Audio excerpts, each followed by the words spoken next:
अपनी शक्ति के माध्यम से हुई।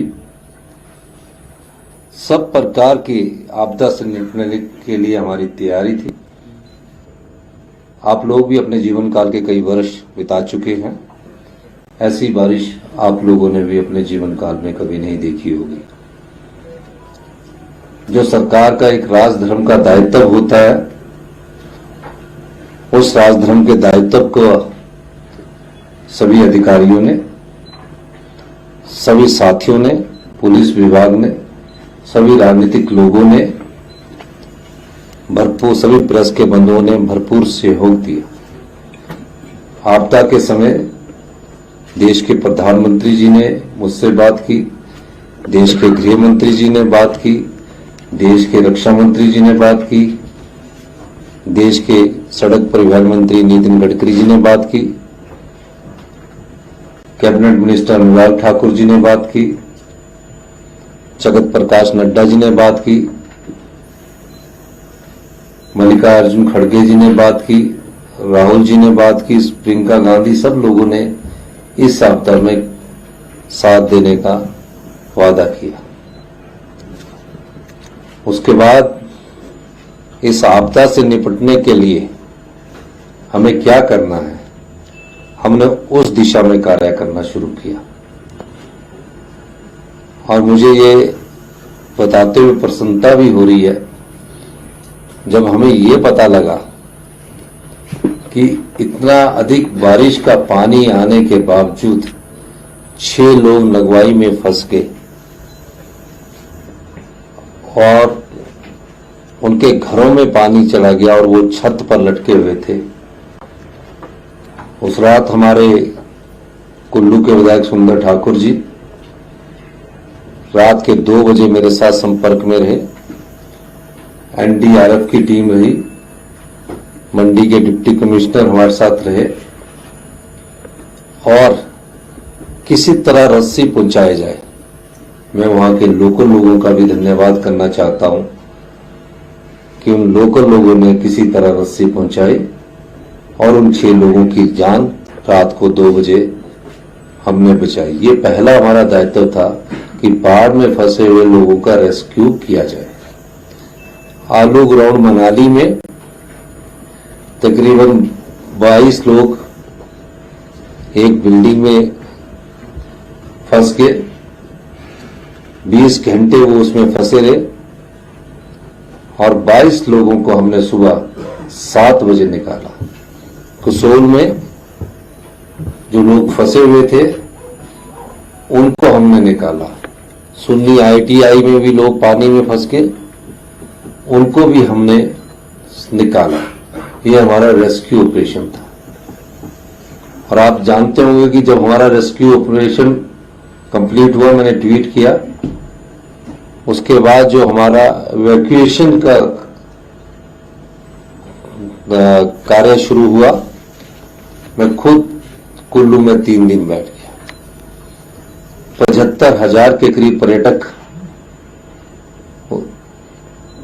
उस समय कुल्लू मनाली में थे। रास्ता बंद था, अंधेरा था, 10 से 12,000 के करीब गाड़ियां थी। लोगों को हमने अपील की। आपने देखा होगा कि हमेशा मेरी अपील आती रही कि मैं सभी से अनुरोध करता हूं कि नदी नालों और इनके किनारे ना जाएं। उस अपील का असर भी हुआ। अब जब उनको निकालने की बारी आई पर्यटकों को, तो रास्ते पूरी तरह टूट चुके थे। संपर्क साधा गया, SDM को डायरेक्शन दी गई, कुल्लू के डिप्टी कमिश्नर ने, कि खाने की कोई कमी ना हो, पानी की कोई कमी ना हो। कुल्लू 2 दिन तक अंधेरे में डूबा रहा। पानी 2 घंटे तक डूबा रहा। पानी 2 दिन तक नहीं आया। मोबाइल कनेक्टिविटी 3 दिन तक रही।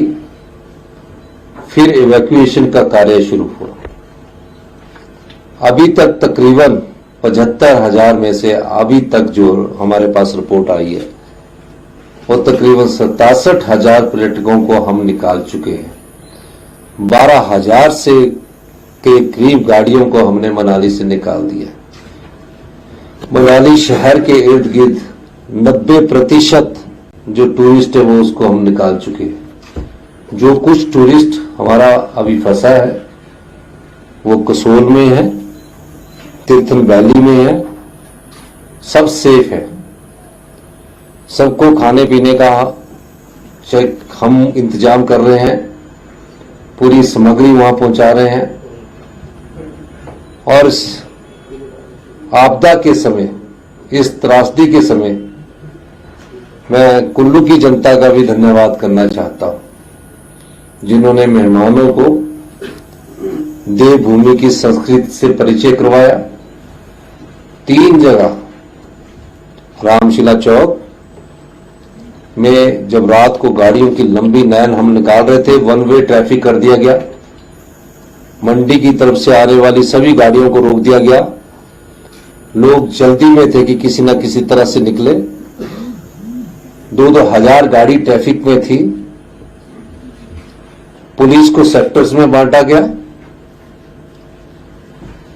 और वहां पीडब्ल्यूडी स्टाफ, हमारे जो पीडब्ल्यूडी सेक्रेटरी है, उन्होंने वहां खुद उसका निरीक्षण किया। और हम पहले दिन जो ओट में फंसी 2500 गाड़ियां थी उनको निकालने में सफल रहे और मनाली में 1500 गाड़ियों को हम निकालने में सफल रहे।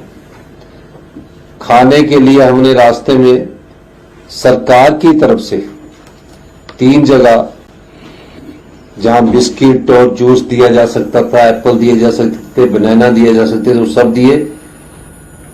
और बिलासपुर में भी हमने सरकार की तरफ से खाने के लिए अपने मेहमानों के लिए मुफ्त में हमने उनके लिए खाना उपलब्ध करवाया।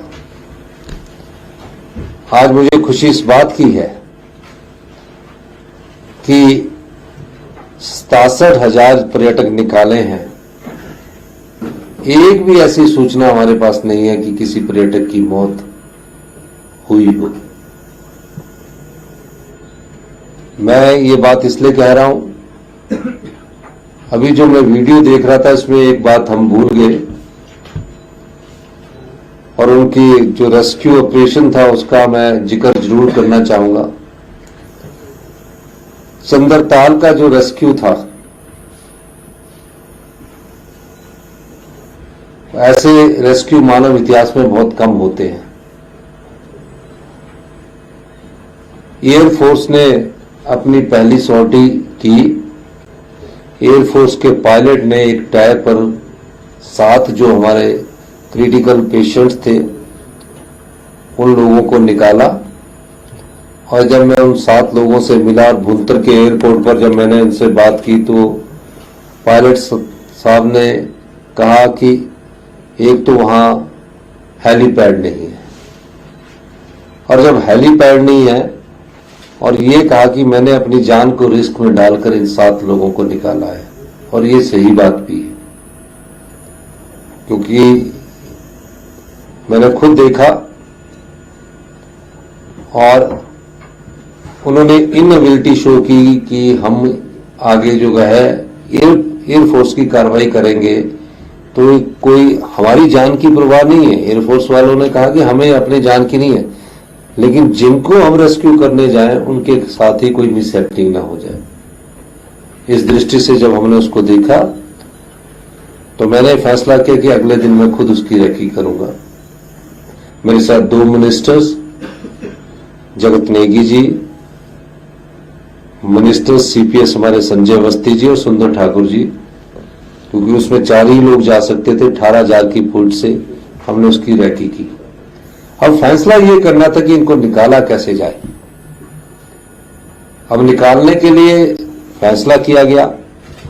मैं जगत नेगी जी का और संजय अवस्थी जी का दिल की गहराइयों से धन्यवाद करना चाहता हूं कि ये जगत नेगी जी ने तो खुद ही अपने आप को ऑफर किया, संजय अवस्थी जी ने भी खुद ऑफर किया।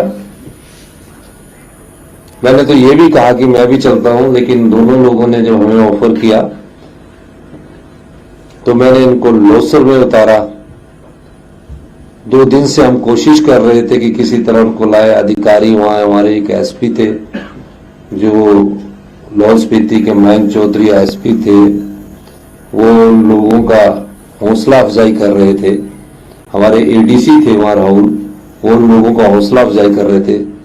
3 दिन बाद जब मुझे पता लगा कि भयभीत हो रहे हैं लोग, पैनिक हो रहे हैं लोगों के दिल और दिमाग में ये लगने लगा है कि हमारे को कोई निकाल नहीं सकता, उस समय सरकार के 2 मंत्रियों, सरकार के 2 विधायक और एक मंत्री और एक सीपीएस जगत नेगी जी ने अपनी जान, और संजय बस्ती जी ने अपनी जान जोखिम में डालकर वहां जाने का फैसला किया। टेम्परेचर -4 डिग्री, काम 9 किलोमीटर बर्फ को हटाना था। उससे पहले की जो बर्फ कुछ हमारे जो अधिकारी थे उन्होंने हटाई। जगत नेगी जी और संजय बस्ती जी उन जेसीबी में बैठकर गए और मुझे खुशी तब हुई, मैं खुद रात को कुल्लू रेस्ट हाउस में रहा। मैं डीजीपी जो हमारी थी सतवंत अटवाल जी, उससे टच था। डिविजनल कमिश्नर हमारी राखी जी थी, उनसे इन टच था। और जो भी मेरे सामने वहां जो अधिकारी थे, मैं उनके साथ इन टच था। रात को 2 बजे सैटेलाइट के द्वारा जगत नेगी जी और संजय बस्ती जी से मेरी बात हुई। उन्होंने कहा हम पहुंच गए हैं, और जो पहुंचकर इन्होंने जो मंजर देखा, वहां सभी पर्यटकों के मन में खुशी की लहर थी। अब वहां से निकलना कैसे -4 डिग्री टेम्परेचर में? नेगी जी और बस्ती जी ने फैसला किया कि हम सुबह निकलेंगे, क्योंकि जो जेसीबी का ड्राइवर गाड़ी चला रहा था वो थक चुका था। और उस रात वो सुबह निकलने के लिए तैयार हुए। 7 बजे गाड़ी खिसक गई। 17-18 गाड़ियों में 4x4 के लेके गए। 7 बजे गाड़ी खिसक गई, और उसके बाद जहां ऑक्सीजन कम होती है, 65 वर्षीय जगत नेगी जी और 55 वर्षीय संजय बस्ती जी ने एक ऐसा परिचय दिया जिसको हमारी सरकार सलाम करती है कि मंत्रिमंडल के सदस्य जब सड़क पर गाड़ी गई तो वहां जो चेन बांधने का कार्य था वो ये लोग कर रहे थे, जान जोखिम में डालकर। चाहते तो बोलते हम भी क्यों जाए, कोई और साधन ढूंढते, पर जान जोखिम में डालकर आज इन लोगों ने अपने सेवा भाव का अनुभव उन पर्यटकों को करवाया, और सरकार की कर्तव्य निष्ठा का भी अनुभव उन पर्यटकों को करवाया। ये जो वीडियो आप देख रहे हैं, इसमें कुछ एक वीडियो इनके साथ से रह गए। आईपी डिपार्टमेंट को 1 मिनट का इनका जरूर दिखाना चाहिए था कि कैसे रेस्क्यू हो गया, लेकिन इसमें कभी, क्योंकि यही सबसे टफेस्ट रेस्क्यू था, सबसे मुश्किल अगर रेस्क्यू था तो ये सबसे था। इवैक्यूएशन हम कर चुके थे, और उसके बाद जब संपत्ति और संपदा की बात आई तो तकरीबन आकलन के अनुसार 4000 करोड़ रुपए का हमारे कम से कम नुकसान जो हम अनुमान लगा रहे हैं वो ये है। और अभी तक का जो आंकड़ा मेरे पास अभी पहुंचा है उसमें अभी 4000 करोड़ का आंकड़ा आ चुका है। ये पैसों से ये भरपाई नहीं होगी। 4000 करोड़ तो अभी है, मुझे लगता है कि 7-8 हजार करोड़ से ज्यादा का नुकसान हुआ है। आज सुबह आने के बाद चीफ सेक्रेटरी महोदय साहब जब से यहाँ पहुंचे, कल से उन्होंने कल उन्होंने मीटिंग की। सभी डिप्टी कमिश्नर्स को ये आदेश दिए गए कि जल्दी से जल्दी ही आप और जो नुकसान हुआ है उसकी रिपोर्ट भी जल्दी आप सबमिट कीजिए। मैंने सभी प्रकार से अब हमारा जो काम है, अब जो तीसरा चरण है वो रिस्टोरेशंस का चलेगा। हिमाचल में थोड़ी सी बरसात में भी, कुल्लू जैसे एरिया में अगर बरसात में एक पोल गिर जाता था, कुछ भी अगर ट्रांसफार्मर नष्ट हो जाते थे तो एक हफ्ता लगता था। ये हमारी सरकार की तत्परता है कि हमने टेम्परेरी बेस पर वहां बिजली उपलब्ध करवाई, वहां पानी की सुविधा उपलब्ध करवाई, वहां मोबाइल कनेक्टिविटी मनाली में उपलब्ध करवाई। 60 घंटों में 67,000 पर्यटकों को निकाला, पानी की सुविधा उपलब्ध करवाई, बिजली की सुविधा उपलब्ध करवाई और मोबाइल कनेक्टिविटी की सुविधा उपलब्ध करवाई पूरे हिमाचल प्रदेश में। हमारे डिप्टी सीएम, सभी मिनिस्टर हर जगह विजिट करते गए, पानी की स्कीमों का ये जायजा लेते गए। हमारे पीडब्ल्यूडी मिनिस्टर को अभी रोड का जायजा लेने के लिए हमने भेजा है। हमारे शिक्षा मंत्री रोहित ठाकुर जी यहाँ कोऑर्डिनेट करते रहे, हेल्थ मिनिस्टर सोलन के पूरे एरिया को कोऑर्डिनेट करते रहे। लेकिन जो अब चुनौती हमारे पास है वो चुनौती कठिन है, मुश्किल भरा रास्ता है, पर उस रास्ते को पार करने के लिए हमें जनता के सहयोग की जरूरत है, जनता के आशीर्वाद की जरूरत है। ये प्रदेश हम सब लोगों का है और हम सब लोगों का एक दायित्व भी बनता है कि जो गलती हो गई है, जिनसे भी हुई है, हमें इस प्रदेश को एक ऐसे प्रदेश के रूप में बनाना है कि वो अपने पांव पर खड़ा हो। हमारी सरकार इस दृष्टि से काम कर रही है। आज ही सुबह मैंने देश के गृह मंत्री अमित शाह जी से बात की। उनसे मैंने अनुरोध किया कि जब से आपदा आई है,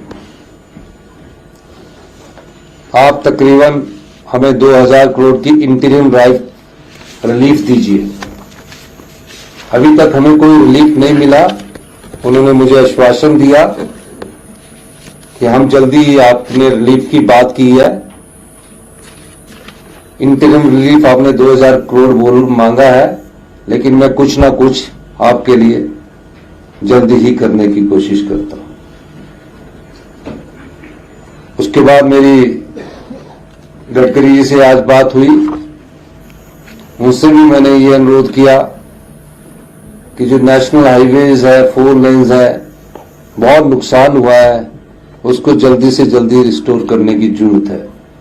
शिमला डिस्ट्रिक्ट में भी, क्योंकि एप्पल सीजन स्टार्ट होने वाला है, कुल्लू में है, मंडी में है, जहां भी एप्पल सीजन, उसके बारे में भी अब हमने एक विस्तृत चर्चा की।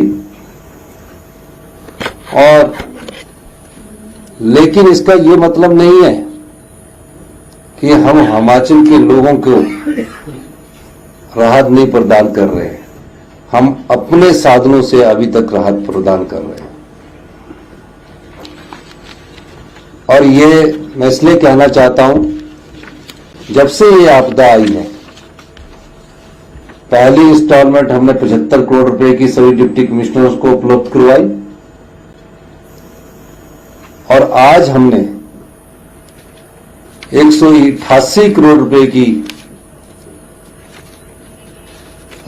जो राहत है बिल्कुल सभी 12 जिलों में उपलब्ध करवा दी है। उसकी नोटिफिकेशन कर दी गई है, आप देख सकते हैं। एक बात अभी कुछ रूटीन की पिछले दिनों मैंने सोशल मीडिया में देखी कि 188 करोड़ रुपया मिला है। वो हमारा क्वार्टरली जो हमको आपदा का मिलता है वो हमेशा मिलेगा। आपदा आती तो भी मिलता, नहीं आती तो भी मिलता, वो अलग से है। ये जो आपदा आई है वो डिजास्टर मैनेजमेंट का है। वो कई प्रकार की आपदाएं होती है। ये आपदा में जो 7 से 11 तारीख के बीच में जो आपदा आई है, उसमें अभी हमारे पास कोई धन केंद्र सरकार से नहीं मिला है। और आज जब मैंने होम मिनिस्टर साहब से बात की तो उन्होंने मुझे पूरा आश्वासन दिया कि जल्दी ही हम इस बारे में आपको मदद करेंगे। हमने सरकार से ये भी अनुरोध किया है कि हमारे पिछले 351 करोड़ रुपया है, 315 करोड़ रुपया है, उनके कुछ पिछले साल के, उसको आप तुरंत प्रभाव से हमें रिलीज कर दीजिए ताकि हम इस लड़ाई को लड़ सकें। ये आपदा फंड का है सर, ये जो 315 करोड़ है, ये पिछले साल का है। ये हर बार जो 15th फाइनेंस कमीशन आपदा का समझना पड़ेगा। 15th फाइनेंस कमीशन जो है वो रिकमेंडेशन करता है हर स्टेट की डिजास्टर मैनेजमेंट के तहत। उसमें जो हमारे को शेयर मिलता है उसमें आता है, हर साल आता है। ये हिमाचल को ही नहीं आता, ये पूरे हिंदुस्तान की जितने भी राज्य है उनको आता है। हम अब चाह रहे हैं कि जो आपदा हम पर आई है, जिसने 50 साल में ऐसा कहर आया है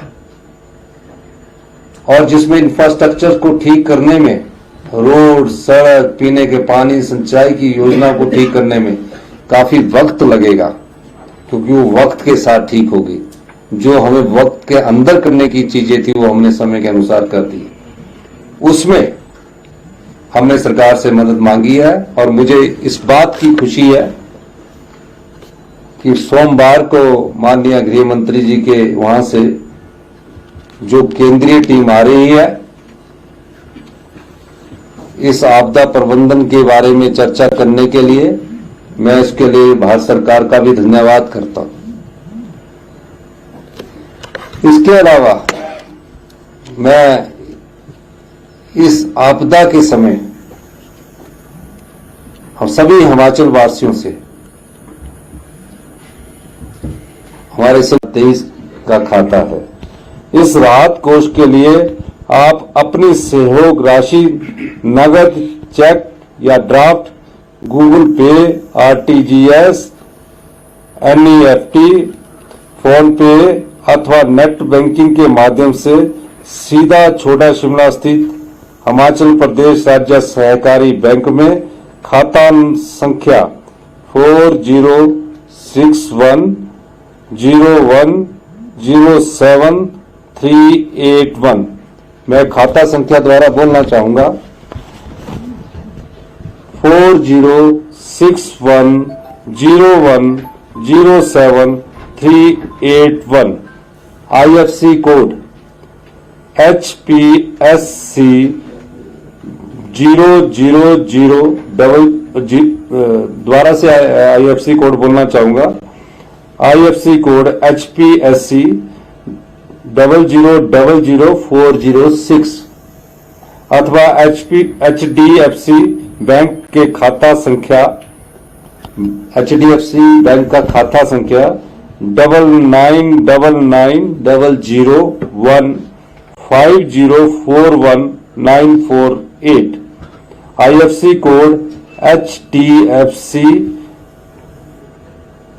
000416 मैं HDFC बैंक के खाता द्वारा बोलना चाहूंगा 99990015041948 आईएफसी कोड HDFC 000416 में जमा करवा सकते हैं। आप यह धनराशि हमारी वेबसाइट cmhimachal.nic.in पर ई बैंकिंग द्वारा अपने डेबिट या क्रेडिट कार्ड से भी भेज सकते हैं। इस आपदा के लिए दी गई धनराशि आयकर अधिनियम की धारा 80-G के अंतर्गत 100% आयकर से मुक्त है। प्रदेश राज्य खंड विकास अधिकारी वीडियो ऑफिस, राजकीय प्राथमिक शिक्षक संघ, हिमाचल प्रदेश राज्य स्वास्थ्य अधिकारी संघ, हिमाचल प्रदेश बागवानी अधिकारी संघ, हिमाचल प्रदेश जेबीटी अध्यापक संघ ने अपने एक दिन के वेतन का अंशदान इस विपदा की घड़ी में राहत कोष में देने का निर्णय लिया है, जिसका मैं अभिनंदन करता हूं।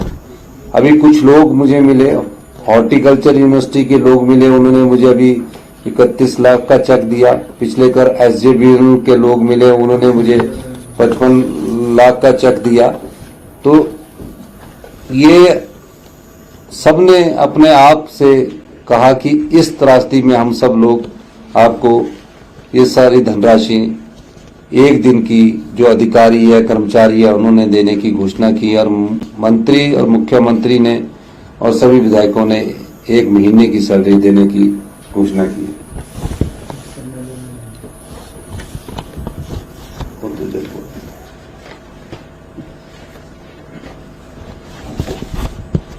इसके अलावा मैं कुछ और बातें आपदा से संबंधित आपके साथ करना चाहता हूं।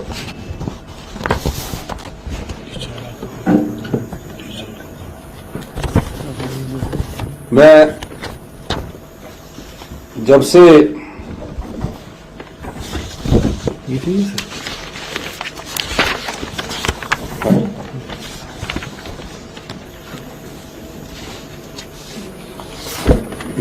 बारिश का आलम है, हमने 15 दिन में अपने राज्य के बजट से 1100 करोड़ रुपए की राशि जारी की है, ताकि लोगों की सहायता और क्षतिग्रस्त सड़कों तथा पेयजल योजनाओं को मरम्मत की जा सके। इसमें लोक निर्माण विभाग को 610 करोड़ रुपए तथा जल शक्ति विभाग को 218 करोड़ रुपए जारी किए गए हैं। इसके अलावा 180 करोड़ की राशि जो हमने SDRF के तहत जारी की गई है। जितना भी हमारा क्षतिग्रस्त ढांचा है, जितनी भी हमारी अब योजनाएं हैं जो हमने टेम्परेरी कनेक्टिविटी की है, अगर इतनी जल्दी अगर टेम्परेरी कनेक्टिविटी हमने की है तो ये जितना भी हमारा पैसा खर्च हुआ है ये सारा हमने अपने राज्य के बजट से दिया है। आप जानते हैं कि हिमाचल प्रदेश में जो भी वाटर सप्लाई की स्कीम्स है या इरिगेशन की स्कीम है, वो नदी के किनारे बनती है, नालों के किनारे बनती है, और इस आपदा ने पूरे हिमाचल प्रदेश में नदी किनारों में सब कुछ बहाकर ले गई है। ऐसा पहली बार देखा गया है कि पूरे हिमाचल प्रदेश में एक समान बारिश हुई। अगर पंजाब का साथ ऊना का इलाका लगता है तो वहां भी पुल टूट गए, बर्दी चंडीगढ़ के साथ लगता है तो वहां भी पुल टूट गए। और अभी जो हमारे पास जो रिपोर्ट्स है उसके अनुसार हमारे पास काफी नुकसान हुआ है, 40 से अधिक पुल टूट चुके हैं। और ये हिमाचल प्रदेश में 1 जुलाई से लेकर 9 जुलाई तक, वैसे सामान्य तौर पर 59.5 मिलीमीटर बारिश होती थी। इस बार इन्हीं 9 दिनों में 150.6 मिलीमीटर बारिश दर्ज की गई, जो सामान्य से 153% अधिक है। यानी कि जो 1 से 9 जुलाई तक सामान्य बारिश हमारी 59 के करीब होती थी, इस बार ये 153% अधिक है। यदि हम 7 से 11 जुलाई का डाटा पर नजर डालें डाटा पर, तो प्रदेश में 11 से 6 मिलीमीटर के स्थान पर 223 मिलीमीटर बारिश दर्ज की गई, जो सामान्य से 436% अधिक है। बारिश का आलम देखिए, ऐसा रिकॉर्ड तोड़ बारिश के कारण पूरे प्रदेश में भूस्खलन तथा मकान ढहने की घटनाएं दर्ज की गई है। मैं अभी, क्योंकि ये डाटा बढ़ेगा, फिर आप कल ये सवाल पूछेंगे, तो कुछ एक चीजें मैं आपके सामने बात करना चाहूंगा कि आप खुद भी जाकर देख सकते हैं, आप खुद जाकर नुकसान देख सकते हैं, आप खुद भी अंदाजा लगा सकते हैं कि कितना नुकसान हुआ है।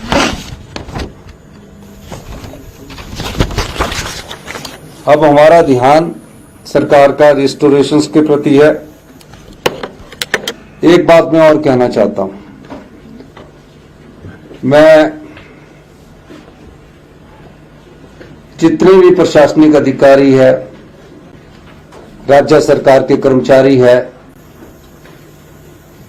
पुलिस के अधीक्षक है, पुलिस की डीजीपी है, पत्रकार बंधु है, आप सबका धन्यवाद करना चाहता हूं कि इस आपदा के समय आप सब लोग एक चट्टान की तरफ हिमाचल प्रदेश के लोगों के साथ खड़े हुए हैं। और मैं हिमाचल के उन सभी लोगों का धन्यवाद भी करना चाहता हूं जिन्होंने अपने घर में पर्यटकों को ठहराया, खाना उपलब्ध करवाया, अतिथि देवो भाव संस्कृति का परिचय दिया। उनको भी मैं नमस्कार कहना चाहता हूं, उनका भी धन्यवाद करना चाहता हूं। अब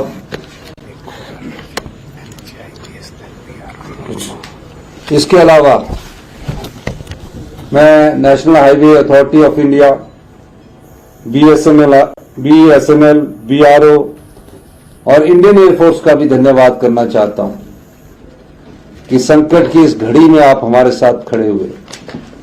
मैं सभी लोगों का, जिन लोगों ने समय समय पर फोन करके देश के प्रधानमंत्री से लेकर मोदी जी, सब लोगों ने जिन्होंने भी हमारा सहयोग करने की बात की, आश्वासन दिया, मैं उन सब का भी धन्यवाद करना चाहता हूं। अब अगली चुनौती बहुत कठिन है, अगला रास्ता मुश्किल भरा है, क्योंकि इंफ्रास्ट्रक्चर को बनाना है। पीने की पानी की योजनाएं 80%, मुझे deputy chief minister Mukesh Agnihotri ji बता रहे थे, 80% के करीब बह चुकी है। उन्हें नया बनाने में समय लगेगा। बिजली, लारजी जैसे पूरे प्रोजेक्ट्स में हमारा पानी घुस गया। कई और प्रोजेक्टों को नुकसान हुआ है, शोंगटंग में नुकसान हुआ है। इन सब को भरपाई के लिए काफी समय लगेगा। हिमाचल की जनता इस संकट की घड़ी में जो हमारे साथ कंधे से कंधा मिलाकर खड़ी रही, उसके लिए भी मैं सब लोगों का एक बार फिर से धन्यवाद करता हूं, इस आशा के साथ कि आने वाले 4 वर्षों में हम अपने पांव पर खड़े होंगे, अर्थव्यवस्था को 4 वर्ष के अंदर पटरी पर लाएंगे। इस उद्देश्य के साथ, इस चुनौती के साथ हम काम करेंगे और आने वाले 10 वर्षों में संकट जितना भी बड़ा हो, चुनौती जितनी भी मुश्किल हो, सामना हिमाचल के लोगों को करना पड़ेगा। और वो तभी हो सकता है जब हम दृढ़ निश्चय कर ले, कृत संकल्प हो कि हमने आगे बढ़ना है। इसी दृष्टि से मैं आप सब पत्रकार बंधुओं का भी धन्यवाद करना चाहता हूं। बहुत बहुत धन्यवाद। जय हिंद, जय भारत। सर, 2 सवाल हैं। एक तो ये कि अभी तक जो बात इस बार की हमने देखा कि पोस्ट डिजास्टर मैनेजमेंट की ही बात यहाँ पर हो रही है। दूसरा ये कि जो अब तक गलतियों का जिक्र आपने किया, अवैज्ञानिक तरीके से निर्माण होना, सरकारी तंत्र के गलतियों का नहीं जिक्र किया, और पर्यावरण के मसलों की अनदेखी, और आपके मंत्री ने भी कहा कि ये सब बातें आपके साथ, ये सवाल अभी आपदा से जुड़े नहीं है। और 8 जून को पहली आपदा की मीटिंग हुई है, मैंने वो कहा है, आपने ध्यान नहीं दिया। धन्यवाद। कितने लोगों की मौत हुई है सर इस पूरे सर, अभी लेटेस्ट जो आंकड़ा सर आपको दिया सर 103 है।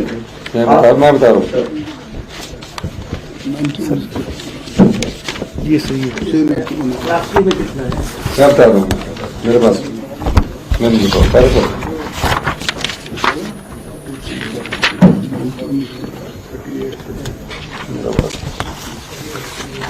ये अभी भी आया ना 103 की संख्या अभी भी।